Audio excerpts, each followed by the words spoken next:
mijn tweede stagedag bij de provincie rin ik mij met deputaire Sietske Poepjes. En de beste stagiair neemt vanzelfs een bakje koffie mee. Goeiedag. Lekker. Alvast even een bakje. Altijd goed. Dus dit is de Stetenseil. Ja. Wat voor een rol speelt deze ronde in het werk van een deputaire? Ik denk de wichtigste rol uiteindelijk. De meesten die in de steden van Friesland zitten, is bij de gemeente hier van de provincie. Die ben kiezen toch de meesten van Friesland. En dan moeten wij altijd op audiëntie. In de zin van, als wij yield hebben willen, als wij toestemming hebben willen voor bepaalde projecten, dan moet dat hier bij komen, bij de meesten van Friesland bij. Het doet me altijd wel een beetje aan een oorjering denken van een middelbare school. Dus goed in die holle zitten, waarom als het worst, hoe het in elkaar zit, waarom het net oors kan, het goed uitlezen kunnen. Want ja, dan mag dat uitlezen kunnen hier in deze cel. Maar jou zitten net alle dagen in deze cel, toch? Want hoe zit een week eruit? Ja, klopt. Wij hebben 1 keer in de maanden, een hele dag lang, hier in deze cel provinciale statenvergadering. Ons college is dan ook op uitnodiging van provinciale staten. En daar lezen wij ons plan uit en dat soort zaken. Dus, de rest van de mannen ben of hier op het provinciehuis, op mijn eigen kamer bijvoorbeeld, of in de provincie, op gemeentehuizen, in dwarpshuizen, bij meesten thuis. Ik wil eens boeten de provincie in Den Haag of bij collega-deputairen op orde provinciehuizen. Dus er best echt overal, maar er is altijd 1 moment in de mannen, dan best hier een hele waastie. En wij zullen ze dadelijk ik ergens in. De meest noordelijke stad van onze provincie, Dokkum. En we rieden nu naar Dokkum. Daar zullen jou het laatste fontein openen die bij het Eleven Fountains project jet, culturele haardstad. Horen jou daar een speech? Ja, absoluut. Een kwad niet. Mijn ondervinding als deputaire is wel dat je speeches heel kwad houden moet. Net in zit op een bestuurder te wachten die een heel lang verhaal heeft. En is deze speech, ga je die zelfs kunnen of schroet een oor?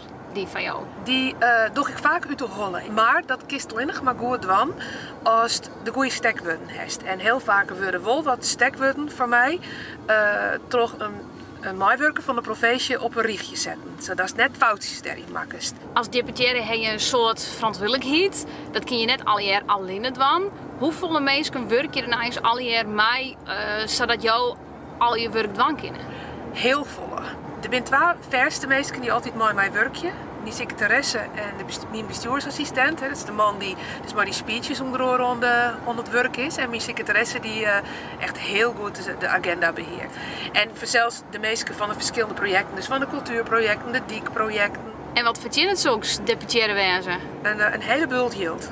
Bijna €4.000 netto per mannen. De ijsfontein wordt geopend op de markt en daarmee is de markt compleet.